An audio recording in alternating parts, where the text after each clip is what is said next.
శివరామ గోవింద నారాయణ మహాదేవ శివరామ గోవింద నారాయణ మహాదేవ శివరామ గోవింద నారాయణ మహాదేవ విష్ణుం నారాయణం కృష్ణం మాధవం మధుసూదనం హరిం హరిం రామం గోవిందం దైవామరం విష్ణుం నారాయణం కృష్ణం మాధవం మధుసూదనం హరిం హరిం రామం గోవిందం దైవామరం విష్ణుం నారాయణం కృష్ణం మాధవం మధుసూదనం హరిం హరిం రామం గోవిందం దైవామరం.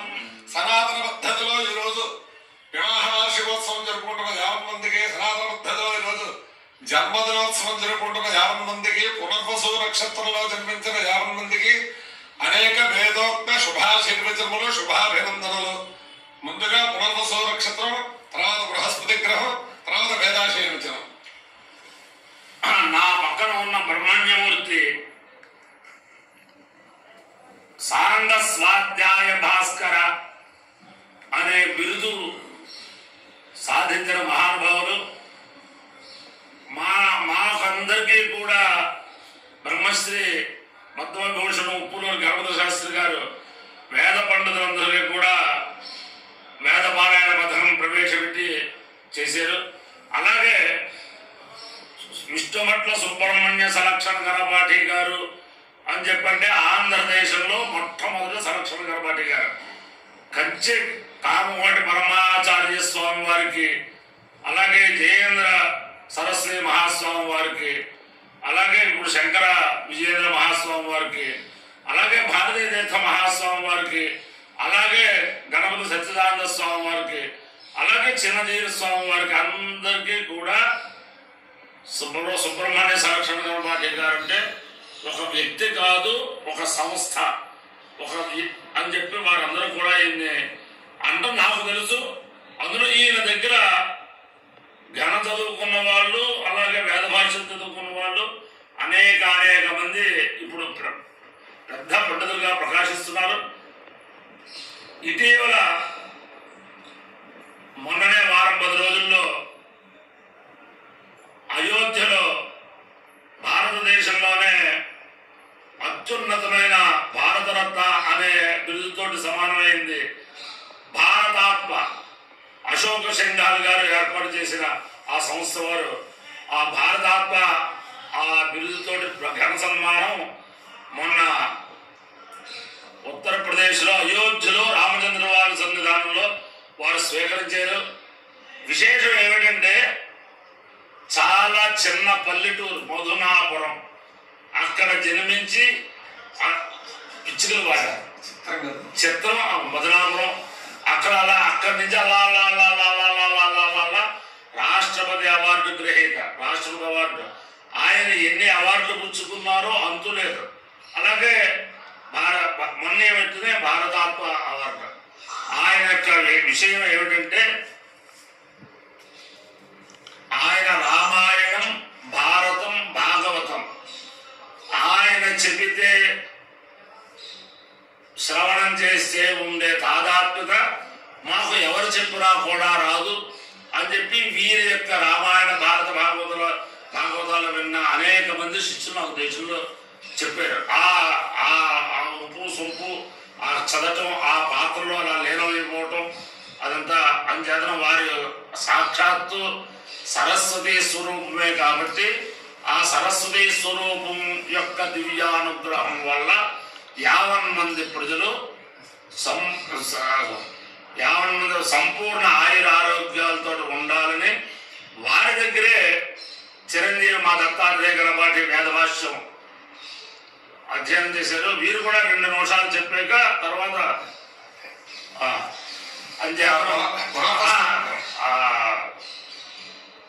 ప్రస్తుతం సయ ఏవం వితు అని వేదంలో వాక్యం ఉంది. భారతదేశంలో ఈయనతోటి సమానమైన వ్యక్తి నభూతో నభవిష్యతి. ఓం పునర్వసు నక్షత్రం. ఈ పునర్వసు నక్షత్రం రామో విగ్రహవాన్ ధర్మ, రామచంద్రుడే ధర్మము, ధర్మమే రామచంద్ర విగ్రహం. ఆ రామచంద్రుడి యొక్క దివ్యానుగ్రహం వల్ల 50 మంది ప్రజలు సుఖ సంతోషాలతో ఉండాలని ఆకాంక్షిస్తూ పునర్వసు నక్షత్రం. ఓం పునర్నాథేస్పృణాతు పునర్వసో పునరేదాన్యజ్ఞం పునర్నో దేవా అభియంతు సర్వే పునః పునర్వో హవిషాయజామః ఏమానదేవ్యతిర్నర్మా విశ్వస్య భక్తి జగదః ప్రతిష్ఠా పునర్వసు హవిషా వర్ధయంతి ప్రియం దేవానామప్యేతుపాదః బృహస్పతిర్వాహ అక్షావా యమలోపకాసీత్ సాకామేత ఓషధేర్వనస్పతిభిర్ప్రజాయేతి సైదమవిత్తే పునర్వసుభ్యాం చరున్నరమపత్ తతో వా యమోషధేర్వనస్పతిభిర్ప్రాజాయత ప్రజాయతే హవై ప్రజయా పశుభే యగేతేన హవిషాయతే యోజేన దేవం వేద సోత్రజోహతి అవిత్తే స్వాహా పునర్వసుభ్యాం స్వాహా భూత్యై స్వాహా ప్రజాత్యై స్వాహేతి. ప్రత్యుదేవతా సహిత పునర్వసు నక్షత్రాధిష్టాన దేవతా విగ్రహ సిద్ధిరస్తు. తథాస్తు. బృహస్పతి గ్రహం. ఓం బృహస్పతే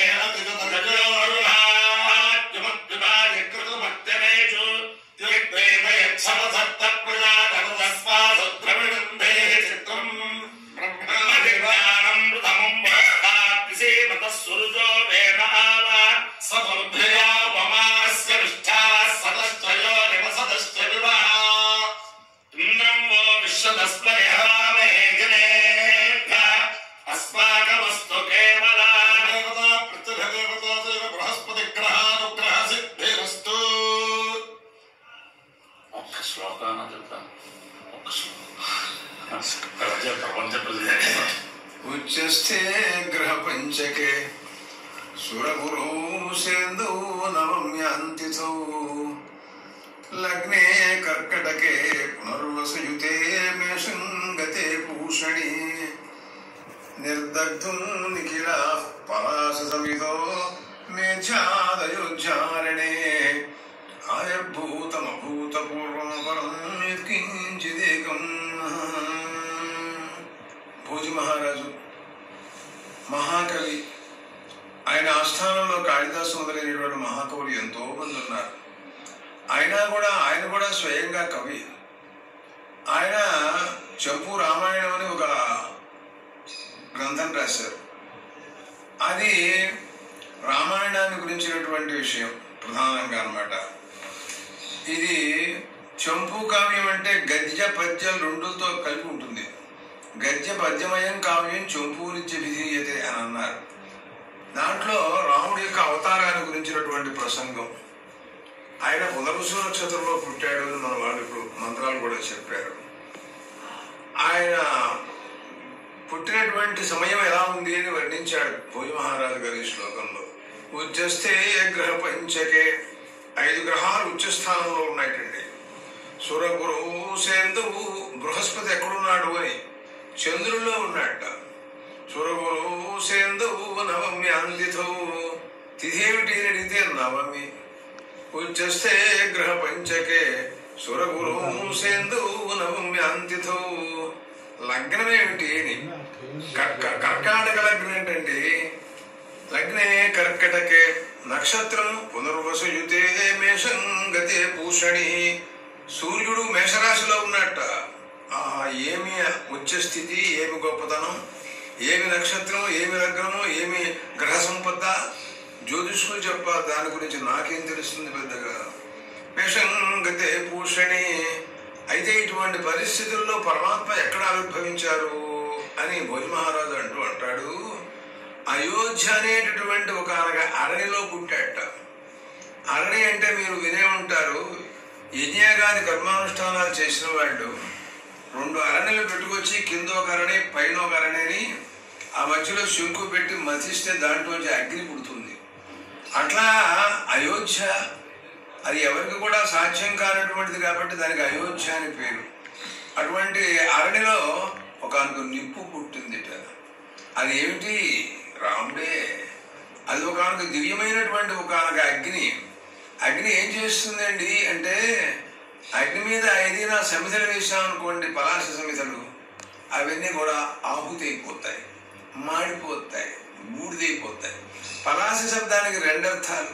పలాస సమిధం అంటే మామూలుగా పలాస సమిధని మనం మామూలుగా మోదుగు పొలంలని మనం చెబుతాం తెలుగులో. కానీ ఫలం మాంసం అశ్వంతీతి పలాస రాక్షస అని కోరుతాం. రాక్షసులనే సమిధలు గుర్తుంచుకో. ఎంతమంది రాక్షసులు ఉన్నారో తెలియదు. ఆయన జనస్థానంలోకి వెళ్ళాడు. 14,000 మంది రాక్షసులు ఉన్నారు అక్కడ. ఒక్కడు సహాయంగా నేను వస్తానన్నయ్య అన్నాడు లక్ష్మణుడు. 14,000 కోసం నువ్వు కూడా 5 అన్నాడు ఆయన. జానకిని చూస్తుంటూ గుహలో పెడతాను, నువ్వు అక్కడే ఉండు, నేను వెళ్ళొస్తాను చూడన్నాడు. అంతే. నిర్దగ్ధం నిఖిల పలాస సమిధ. ఆ పలాసలండి అంటే రాక్షసులందరూ ఆయన ఆ రాముడు అనే అగ్నిలో బూడిదైపోయినారు, మాడిపోయినారు అన్నమాట దానికి అర్థం. అలాంటి అగ్ని పుట్టిందిట అయోధ్యలో. మనం అయోధ్య ప్రసంగంలో ఉన్నాం, ఇప్పుడు రాముడు ప్రసంగంలో ఉన్నాం, పునర్వసు నక్షత్ర ప్రసంగంలో ఉన్నాం, బృహస్పతి గ్రహ ప్రసంగంలో ఉన్నాం. అందుకు నాకు ఈ శ్లోకం గుర్తొచ్చింది. పలాస సమిధో మేధ్యాదయోచ్చారణే. ఆరణి ఎలాంటిదో తెలుసా? అది మేధ్యం, పరమ పవిత్రమైనటువంటిది. అనగా ఎప్పుడు యజ్ఞాగాది కర్మానుష్ఠానాల కోసమని అగ్నిని ఉత్పాదన చేయడం కోసం సాధనంగా పెట్టుకుంటారు మహాత్ములందరూ కూడా. నిర్దగ్ధం నిఖిల పలాస సమిధో మేధ్యాదయోచ్చారణే ఆవిర్భూతం అభూతపూర్వమపరం. అక్కడ పుట్టినటువంటి నిప్పు ఎలా ఉంది అడిగాడు. అభూతపూర్వమపరం అన్నాడండి. ఇంతవరకు ఎప్పుడు అటువంటి అగ్నిని నేను చూడలేదన్నారు. మామూలుగా మనం అగ్నిని మనం చూస్తూ ఉంటాం, మన ఇంట్లో ఉంటుంది, అరణ్యలోంచి పుడుతుంది, మరో చోట చూస్తాం. కానీ ఇది ఎక్కడ అగ్ని బాబు? వేల మంది రాక్షసులందరినీ కూడా కాల్చినటువంటి అగ్ని ఇది. నిర్దగ్ధం నిఖిల పలాస సమిధో మేధ్యాదయోచ్చారణే ఆవిర్భూతం అభూతపూర్వమపరం యత్కించిదేకం. అది ఏమిటి అని అడిగితే ఏమో నేను చెప్పలేను. ఒక దివ్యమంగళ స్వరూపాన్ని ధ్యానం చేస్తున్నాను అన్నాడు భోజ మహారాజు. అలాంటి రామతత్వాన్ని ఈరోజు మనం జ్ఞాపకం తెచ్చుకున్నాం. స్వస్తి.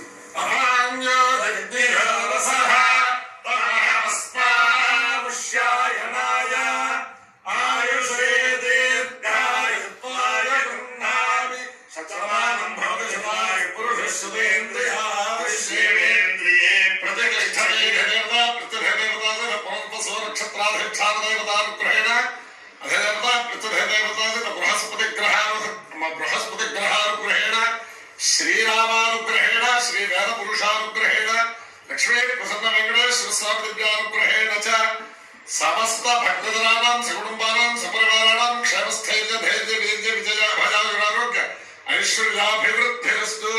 దేశోజం నిరుపద్రవస్తు. విశ్వస్య కళ్యాణమస్తు. సమస్త సన్మంగళాని భవంతు. చరస్సాగర పర్యంతం గోబ్రాహ్మణేభ్యః శుభం భవతు. భారత సైనికానాం వైదిక మార్గ ప్రవర్తకానాం చ వీర్యవత్పరత్వసిద్ధిరస్తు. విష్ణుర్నారాయణం కృష్ణం మాధవం మధుసూదనం హరిం నర హరిం రామం గోవిందం దధివామం. విష్ణుర్నారాయణం కృష్ణం మాధవం మధుసూదనం హరిం నర హరిం రామం గోవిందం దధివామం. విష్ణుర్నారాయణం కృష్ణం మాధవం మధుసూదనం హరిం నర హరిం రామం గోవిందం దధివామం. శివరామ గోవింద నారాయణ మహాదేవ. శివరామ గోవింద నారాయణ మహాదేవ. శివరామ గోవింద నారాయణ మహాదేవ. ఇటీవల వేద పండితులందరికీ కూడా వెంకటేశ్వర స్వామి అనుగ్రహం కలిగింది. దాంట్లో ప్రధానమైన భూమిక వహించారు మా ఘనపతి గారు. వారికి అనేక సాష్టాంగ నమస్కారములు. అలాగే శీఘ్ర కాలంలో కూడా అనేక మంది వేద పండితులకి వెంకటేశ్వర స్వామి అనుగ్రహం సంప్రాప్తి చేయడం కూడా ఆయన చేతుల్లోనే ఉంది. వారికి అటువంటి శక్తియుక్తుల వెంకటేశ్వర స్వామి ఇవ్వాలని ప్రార్థిస్తూ వారికి అనేక సాష్టాంగ నమస్కారములు.